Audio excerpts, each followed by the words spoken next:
আলুর ন্যূনতম 13 টাকা কিলো দরে ক্রয় রপ্তানির ব্যবস্থা ও কৃষি ফসলের ন্যূনতম সহায়ক মূল্য নির্ধারণের দাবিতে দিনহাটা শহরের পাঁচমাথা মোড়ে পথ অবরোধ করল সারা ভারত কৃষক সভা। সংগঠনের পক্ষ থেকে শুক্রবার দুপুর 1টা নাগাদ দিনহাটা 1 ও 2 নম্বর কমিটির ডাকে আয়োজিত এই বিক্ষোভে সংগঠনের দাবি, সরকারকে আলুর ন্যূনতম মূল্য নিশ্চিত করতে হবে, রাজ্যের হিমঘরগুলিতে 30% স্থান সংরক্ষিত রাখতে হবে, ভুট্টার সহায়ক মূল্য 2600 টাকা করতে হবে এবং আলুর রপ্তানি ব্যবস্থা চালু করতে হবে। এদিন এই কর্মসূচিতে উপস্থিত ছিলেন কৃষক সভার জেলা নেতা তারাপদ বর্মন, শুভ্রালোক দাস, গৌরাঙ্গ পাইন, প্রবীর পাল সহ অনেকে। টাকা বাড়ি খাওয়ার আলু দাম নিয়ে আবার একই কথা কৃষক সভা রাজ্য সরকারকে জিজ্ঞেস করবেন, আজকে কেন্দ্র দেয় না তো দেয় না।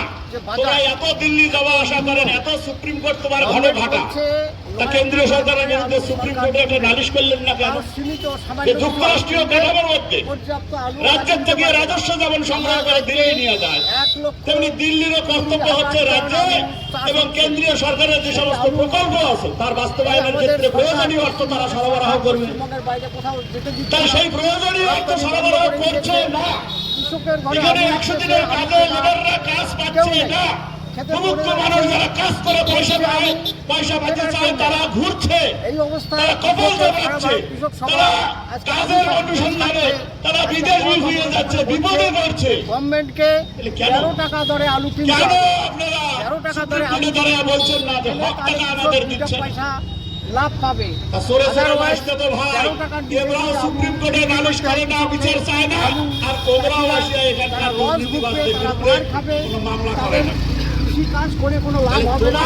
তোমার সংসার প্রতিপালন এটাও করতে তোমার, পারবে না। এই এটাও অবস্থায় তোমার। দাঁড়িয়ে তোমার পয়সা লুট করতেছেন তোমরা, সরকারি পয়সা সরকারি আসনে বসিয়ে এই পথ লুটতরাজ অবরোধ করতেছেন। করছি, আপনারা দেখছেন। তা লুটেরাদের বিরুদ্ধে, করে আসি, লুটেরাদের বিরুদ্ধে এখানে পথ অবরোধ আমাদের সকলকে সকলকে এগিয়ে আসতে হবে। বলছে চাই লড়াইয়ে নামতে যে হবে, অবিলম্বে আন্দোলনে 13 টাকা নামতে দরে হবে। আলু কিনে হিমঘরে কি আন্দোলন ছাড়া কোনো বাদ আছে বলেন?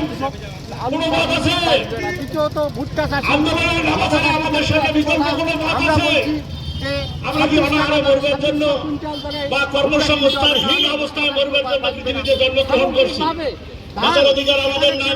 যদি বাঁচার অধিকার থাকে তাহলে বাঁচার দাবিতে লড়াই করার আমাদের অধিকার আছে। আমাদের এখানে 2300 টাকা কুইন্টাল। কাজে বন্ধুগণ, আমি আপনাদের বলবো, আজকে বাজারে এই কারণে আমরা 20 এপ্রিল বিক্রি হচ্ছে।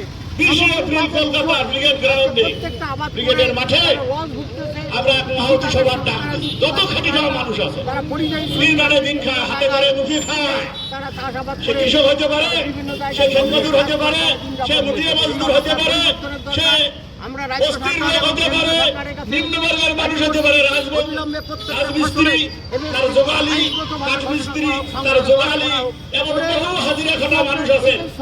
যত মানুষ কত খাটা খান, বাজারে গেলে পরে 3 বার একটা জিনিসের দাম করেন, কারণ পয়সাই গুলায় না, জিনিসটা না হলে চলে না। আর এই যে মানুষগুলো সংকটাপন্ন, আজকে এই সংকটাপন্ন কি নাম আপনার? আপনার নাম? সমাবেশ, আমার নাম দিলীপ সরকার, আপনি কোন দায়িত্বে আছেন? লড়াই সংগ্রামের ডাক আগামী 20 এপ্রিল। 20 এপ্রিলের আগে